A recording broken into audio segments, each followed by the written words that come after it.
Bonjour à toutes et à tous, merci d'être présents à ce Web Café Sécal du 17 mars 2021 que j'ai le plaisir d'animer avec Maxime Metzler et qui a pour thématique aujourd'hui d'améliorer vos pratiques de recouvrement. Effectivement, les tribunaux de commerce n'ont pas encore vu la vague de défaillance tant redoutée en 2020 et la situation risque quand même de se dégrader au moment où les dispositifs d'aide cesseront de faire effet.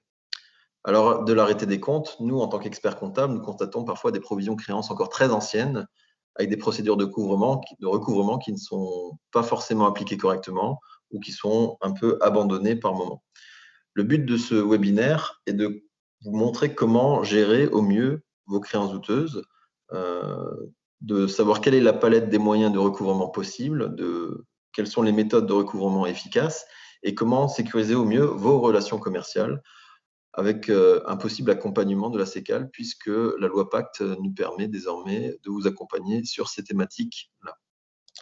Au niveau du sommaire, nous verrons une étude qui a été publiée par l'Ordre des experts comptables il y a 7 jours, le 10 mars dernier, qui démontre, qui fait quelques constats sur l'activité des TPE-PME et de leur impact par rapport à la crise sanitaire en 2020. Nous verrons les prévisions économiques pour 2021. Et nous verrons aussi les nouvelles prérogatives qui sont attribuées par le biais de la loi Pacte depuis le mai 2019 aux experts comptables en ce qui concerne le recouvrement des créances pour le compte de leurs clients.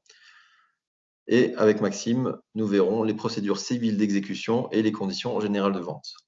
Alors, au niveau de l'impact de la crise sanitaire sur l'activité des TPE et des PME en 2020, comme je l'ai dit, c'est une présentation de l'Ordre des experts comptables qui a été faite le 10 mars dernier. Et ce sont des indices de chiffre d'affaires et de chiffre d'affaires cumulé qui ont été calculés à partir d'une base de données StatExpert qui a été construite à partir des télédéclarations fiscales réalisées par les experts comptables pour le compte de leurs clients. Il s'agit des déclarations mensuelles et trimestrielles de TVA qui ont été enregistrées pour un échantillon d'environ 500 000 euros. Ont été retirées les entreprises qui dépassaient 50 millions d'euros de chiffre d'affaires, puisqu'elles ne correspondaient plus au seuil et à la définition des PME au niveau européen. Alors, qu'est-ce qu'on peut constater? C'est que le chiffre d'affaires de manière globale est en baisse de moins 8,4% en cumulé par rapport au chiffre d'affaires de 2019. Le mois d'avril a été celui qui a marqué le plus fort recul.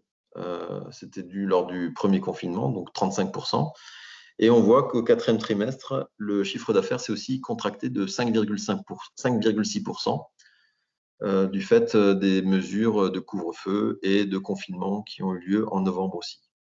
Alors derrière ces résultats globaux se cachent en fait des disparités en termes géographiques et au niveau sectoriel. En effet, on voit au niveau de la carte de la France que les régions qui ont été le plus touchées par la crise sanitaire sont l'Île-de-France avec 13,1% de baisse et la Corse, 14,1%. On peut aussi remarquer que le Grand Est ou les régions de l'Est ont plus souffert, sensiblement plus souffert que les régions de l'Ouest. Et la Réunion s'en tire entre guillemets le mieux économiquement avec une perte seulement entre guillemets de 4,7%. Alors on va voir aussi au niveau des différents secteurs que les magasins de vêtements qui étaient des commerces non essentiels et qui ont dû être respecter les fermetures administratives lors des confinements ont enregistré une perte globale de chiffre d'affaires par rapport à l'année 2019 de moins 20,8%. Avec forcément des trimestres presque tous négatifs, sauf le troisième qui a été légèrement positif de 1,9%, qui a rebondi sans doute par un effet mécanique suite au déconfinement. Au niveau du commerce des voitures, la baisse de chiffre d'affaires est de moins 6% et elle a été compensée, les dégâts ont été rattrapés notamment grâce à un net rebond au troisième trimestre qui a été soutenu par les aides gouvernementales. Au niveau de la coiffure, moins 20,1%. On rappelle que c'était aussi un commerce non essentiel et donc qui a été frappé de plein fouet, notamment par les effets conjugués des 2 confinements et des couvre-feux. Au niveau de la restauration traditionnelle, pas de surprise, moins 38,7%. Les entreprises, les restaurants sont encore fermés actuellement. Et donc, ils enregistrent une perte de 38,7%, malgré un troisième trimestre qui était limité en baisse de 6%. Pour la restauration de type rapide, c'est un peu moins grave, entre guillemets. La baisse a été un peu plus absorbée, notamment grâce à des dispositifs qu'ils ont plus l'habitude d'avoir, notamment des drives, des systèmes de vente à emporter. Et donc, elles ont pu s'adapter plus facilement au contexte et aux restrictions. Et donc, enregistrent une perte de moins 21%, donc qui est moins grave par rapport à celle de la restauration de type classique, traditionnelle, avec moins 38%. Cependant, les hôtels ont connu une forte chute d'activité au niveau du deuxième trimestre, plus de 75% et de 60% au quatrième trimestre. Il n'y a pas un trimestre qui était positif par rapport à 2019 et donc ont enregistré surtout une baisse de 44,44%. Au niveau du transport et de l'entreposage, on est à moins 8,3%, avec un quatrième trimestre qui résorbe un petit peu les pertes du second trimestre et du troisième trimestre. Pareil pour l'industrie manufacturière, moins 7,7%, avec des trimestres sensiblement pareils au niveau du troisième et du quatrième trimestre. Alors, au niveau des boulangeries et des pâtisseries, on voit 5,7% de baisse, mais c'était des commerces qui étaient dits essentiels et donc qui ont pu rester ouverts pendant toute la période de l'année 2020, avec quand même un recul au niveau du deuxième trimestre, qui est de 15,1%, mais qui a réussi à être un petit peu absorbé au troisième trimestre. Et au quatrième trimestre, les pertes n'étaient pas si fortes que ça, puisqu'on a enregistré une perte de 2,4% par rapport à l'activité du quatrième trimestre 2019. Dans le secteur de la construction, on a une perte de moins 4,7% par rapport au chiffre d'affaires de 2019, avec cette fois-ci un quatrième trimestre positif de 3,2% par rapport à 2019, qui a permis de résorber un petit peu le retard pris lors du second trimestre. C'est pareil dans les travaux de maçonnerie, avec cette fois-ci 2 trimestres positifs au niveau du troisième, 1,4% d'augmentation et 5,7% d'augmentation. Au niveau du service d'aménagement paysager, on termine avec une note positive, puisque le secteur a réussi à tirer son épingle du jeu avec 2,2% de hausse cumulée de chiffre d'affaires par rapport à l'année précédente, avec des mois exceptionnels, surtout au quatrième trimestre, plus 10,7%, plus 3,1% au troisième trimestre. Et il faut déjà dire qu'au premier trimestre, on était en croissance de 2,7% par rapport au premier trimestre 2019. Voilà. Donc, au niveau des statistiques de défaillance, par rapport à cette fameuse vague redoutée de défaillance d'entreprise, très, très étonnamment, nous sommes encore en recul de 39% par rapport aux défaillances de l'année 2019, en comparatif. Nous avons reproduit ce tableau de la Banque de France, et donc pour l'instant, les entreprises sont encore sous perfusion des différents plans de relance, des dispositifs d'aide publique, de la clémence prolongée des tribunaux de commerce et des URSSAF, mais un jour prochain, nous pensons qu'avec l'atténuation des différentes aides qui sont pour l'instant encore données, les entreprises les plus fragiles devront déposer malheureusement le bilan. Au niveau de la conjoncture et des prévisions économiques pour 2021, on s'attend à une augmentation de 5,5% du PIB par rapport à un recul de 8,3% en 2020.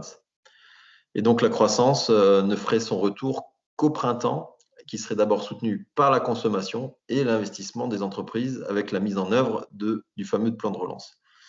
On s'attend aussi à ce que la France puisse retrouver son niveau d'activité seulement à partir de la moitié de l'année 2022 pour retrouver le niveau qui était le sien en 2019. Et donc, on a encore, l'année ne sera pas totalement, les pertes dues à la crise sanitaire ne seront pas totalement résorbées déjà en 2021. Au niveau des entreprises, la présidence reste de mise parce qu'elles vont bénéficier bien sûr en premier lieu des plans de relance, avec notamment les économies et les réductions d'impôts qu'on vous avait présentées, Maxime et moi, en janvier dernier lors de la présentation de la loi de finances pour les réductions d'impôts à la production, qui vont atteindre 10 milliards d'euros. Et donc, il faudra une consommation et aussi surtout un succès dans la campagne de vaccination pour que les éléments puissent reprendre correctement et que la croissance puisse être tirée à partir vraisemblablement du second trimestre. Au niveau mondial, nous avons déjà des croissances qui sont très soutenues au 4e trimestre de l'année 2020 par rapport à la Chine, Taïwan et la Corée du Sud. Au niveau des pays émergents, on s'attend à un PIB mondial de 5% qui serait tiré par la Chine avec 7,5% et qui était déjà en croissance de 2,3% en 2020. Au niveau des pays avancés, on est à 4%. Donc, nous, en France, on s'attend à une augmentation du PIB de 5,4%, comparé à une diminution de 8,2% en 2020.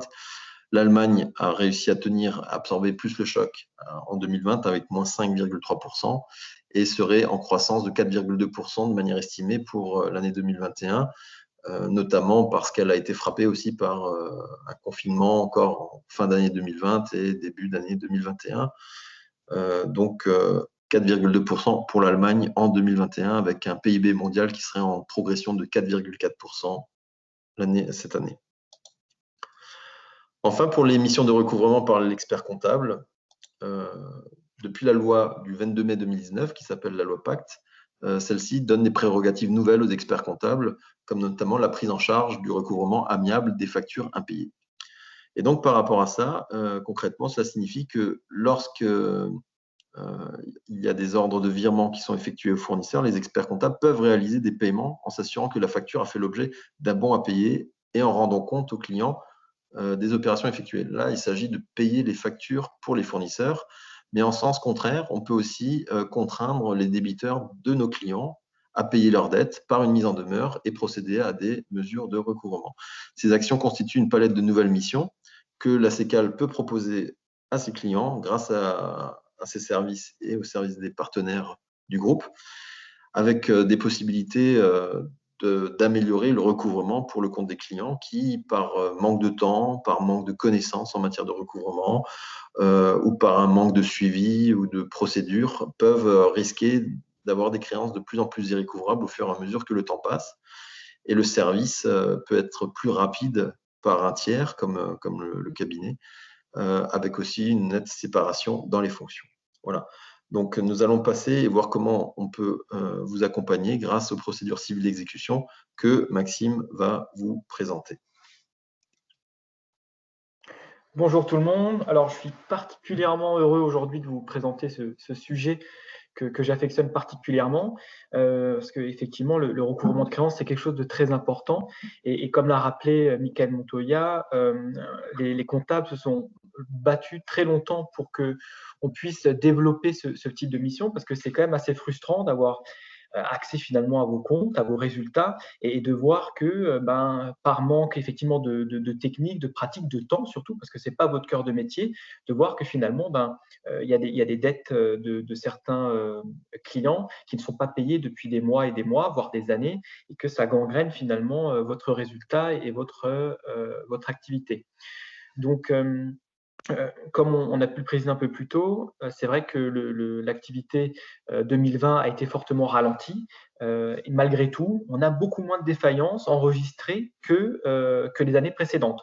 Donc là, on voit qu'il y aura un souci, c'est qu'effectivement, quand ce sort de dopage prendra fin, on aura très certainement un nombre croissant de sociétés qui vont péricliter et qui vont devoir malheureusement se mettre en liquidation judiciaire et donc fermer. Ce qui veut dire que va falloir être beaucoup plus vigilant cette année et l'année prochaine, et surtout par rapport aux créances déjà de l'an dernier, pour ne pas les laisser trop traîner et éviter effectivement que vous vous retrouviez avec beaucoup plus de débit client et surtout des éléments irrecouvrables à venir pour l'année prochaine.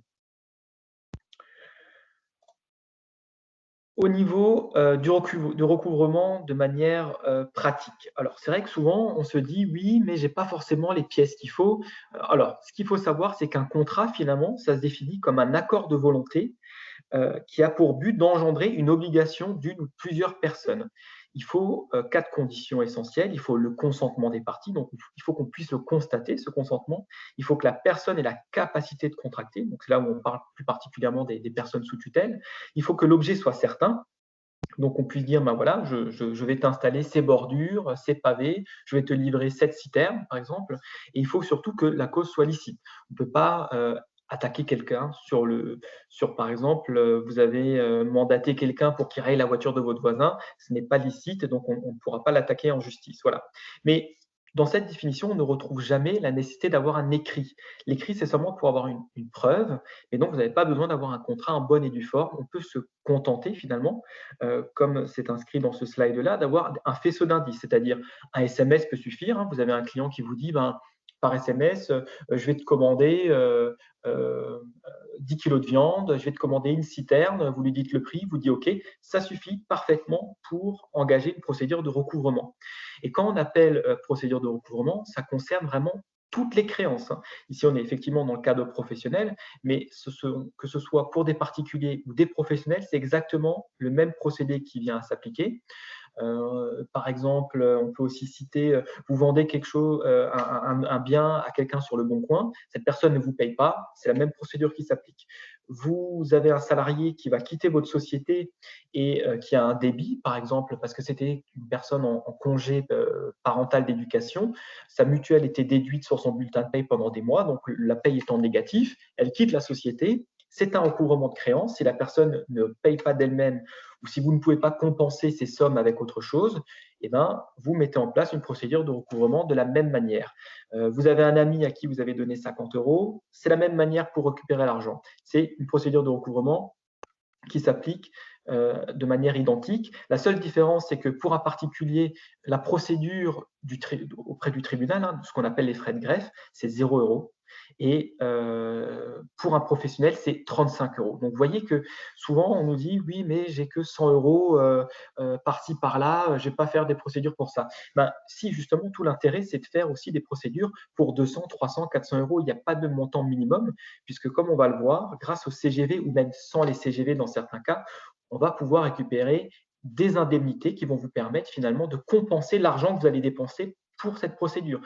Puisque, hormis les frais du cabinet ou du cabinet d'avocat selon les cas, hein, vous n'allez pas avoir de frais. Les frais d'huissier sont toujours pris en charge par le débiteur, donc c'est lui qui les paye. Vous faites l'avance, hein, c'est à peu près 90 € hors taxe, une signification par huissier. Vous les avancez, mais l'huissier, quand maintenant il va lui signifier, je ne sais pas, vous avez une facture de 4 000 €, il va lui signifier l'acte pour 4 000 €.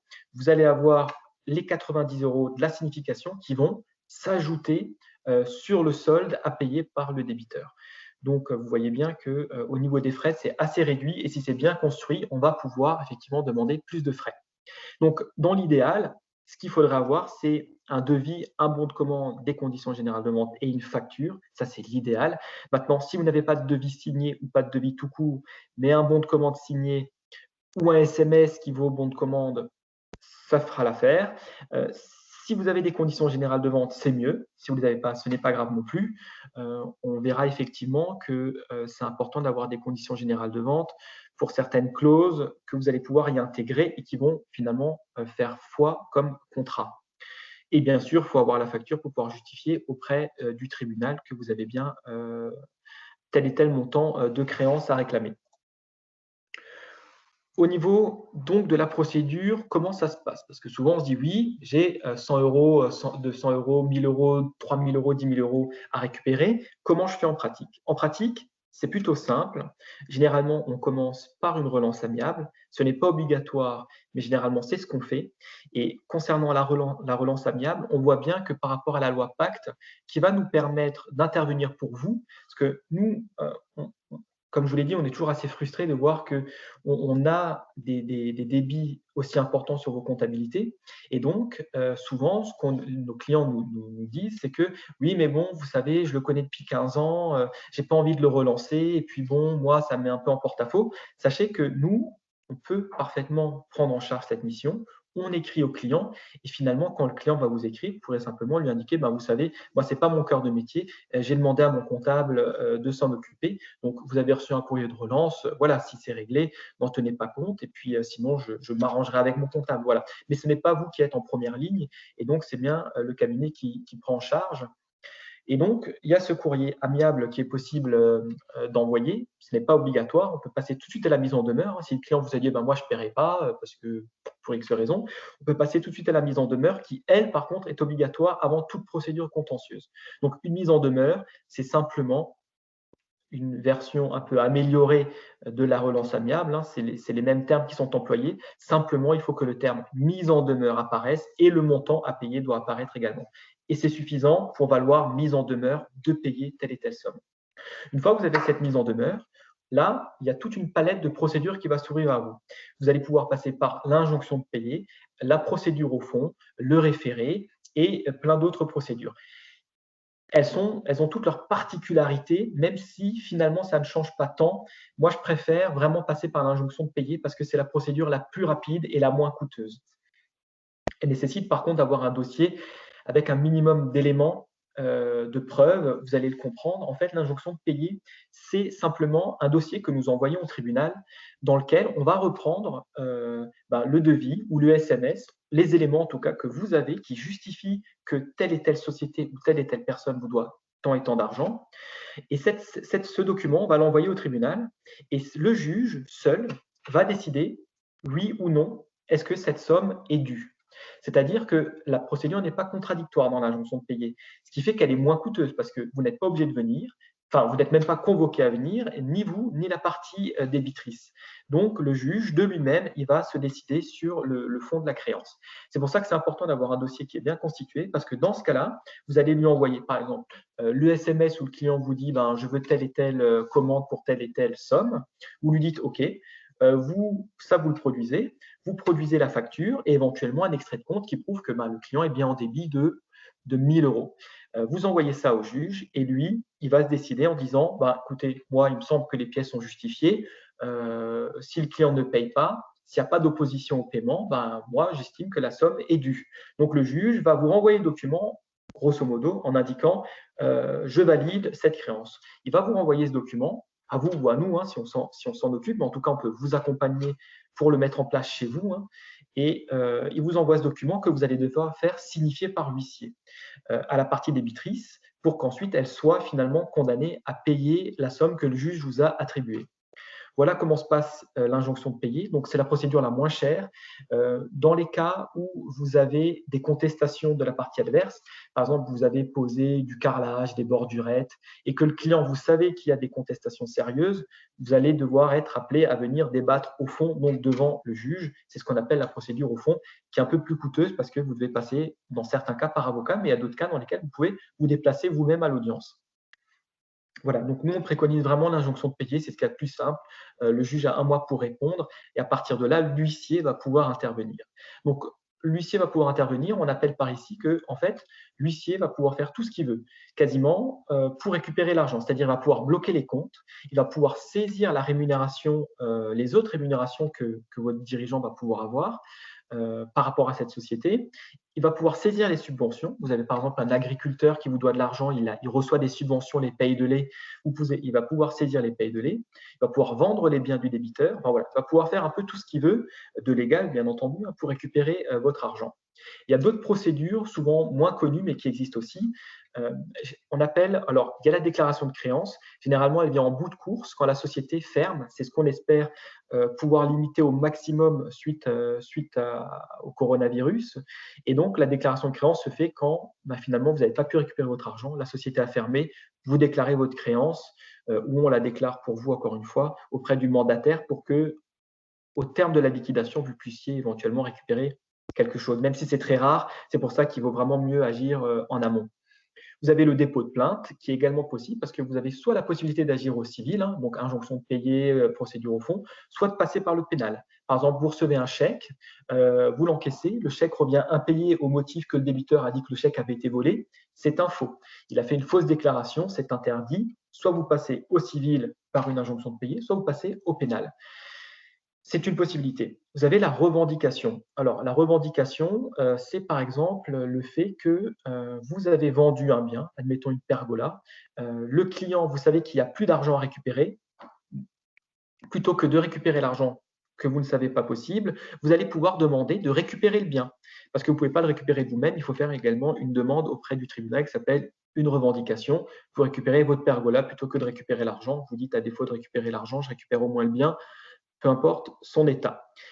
Vous avez l'assignation en procédure collective, parce qu'effectivement, vous avez des cas où les débiteurs ne payent pas, et ils rendent leur compte insolvable en les vidant, l'huissier ne trouve rien, vous pouvez l'assigner en liquidation judiciaire. Et souvent, si le gérant a encore un intérêt à avoir sa société, on a des cas où parfois le gérant tout d'un coup retrouve de l'argent pour vous payer, donc on peut également assigner en liquidation. Et sinon, la liquidation ira à son terme et donc on pourra vendre l'intégralité de la société pour récupérer au moins une partie de votre créance. Ensuite, dernière précision, il y a la faute de gestion. On oublie souvent que lorsqu'un gérant fait des fautes dans l'exercice de son activité, on peut également le poursuivre sur ses propres biens. Donc, c'est-à-dire que même si la société sera insolvable, si vous arrivez à prouver une faute de gestion, je reprends le cas de la pergola, il a pris votre pergola, ne vous la paye pas, mais il la revend ou il la met ailleurs, c'est illégal, c'est une faute de gestion. Vous allez pouvoir l'attaquer sur ce principe-là. Et si c'est prouvé, on a déjà eu le cas sur par exemple un centre de contrôle technique, un client qui avait vendu un pont élévateur qui avait été déplacé, et grâce à la faute de gestion, on peut prouver que le gérant a mal géré son affaire. Au niveau des conditions générales de vente, donc c'est quelque chose de vraiment très important. Souvent, je me bataille un peu avec les clients parce que souvent, on nous dit: «Oui, mais vous savez, moi, les conditions générales, j'ai toujours du mal à les faire signer par mes clients ou mes fournisseurs». Sachez simplement que, les CGV, vous pouvez les adosser, par exemple, au bon de commande. Vous avez le bon de commande, vous les inscrivez à l'arrière et en bas du bon de commande, dans la case dans laquelle, en principe, le client est censé signer pour indiquer bon pour accord, je valide la commande, vous pouvez indiquer que la signature du bon de commande vaut acceptation des conditions générales de vente au dos du présent document.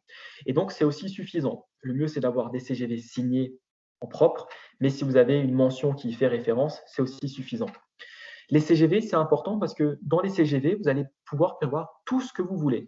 C'est-à-dire que avec les particuliers, vous aurez un peu moins de pouvoir, mais avec les professionnels, les juges vont estimer que ce qui est signé est accepté. On aura certaines limites, mais grosso modo, c'est la loi des contrats. Et la loi des contrats, c'est-à-dire que toute personne est libre de contracter sur ce qu'elle veut. Donc, vous allez avoir, par exemple, une clause sur la rétractation pour indiquer à votre client professionnel qu'il a tel et tel délai pour se rétracter. Sur la garantie, vous allez pouvoir dire que le bien n'est pas garanti s'il a été mis sous la pluie, par exemple, ou s'il a été touché par un autre technicien que votre entreprise et que la garantie saute. Dans ce cas-là, ça vous permet de vous protéger si le client décidait de ne pas vous payer, par exemple. Vous allez pouvoir mettre en place les conditions de résiliation aussi, de votre abonnement, de votre contrat, peu importe. Important également, la juridiction compétente. Souvent, on oublie ce point-là, mais quand vous attaquez quelqu'un en justice, c'est toujours auprès du tribunal du défendeur. Donc, si vous êtes une société à Strasbourg, vous attaquez une société à Bordeaux, vous allez devoir la signer ou faire la procédure auprès du tribunal de Bordeaux. Alors que si dans vos conditions générales de vente, vous avez prévu que le tribunal compétent est Strasbourg, l'affaire se passera à Strasbourg. Vous allez pouvoir vous déplacer soit vous-même, soit prendre un avocat que vous connaissez peut-être mieux venant de votre secteur. Et donc, ça vous coûtera souvent moins cher et vous aurez un accès plus facile à la justice comme vous pourrez vous déplacer vous-même. Et parfois, en pratique, on constate effectivement souvent que votre débiteur de Bordeaux ne viendra pas à Strasbourg et on récupère souvent aussi plus facilement votre argent.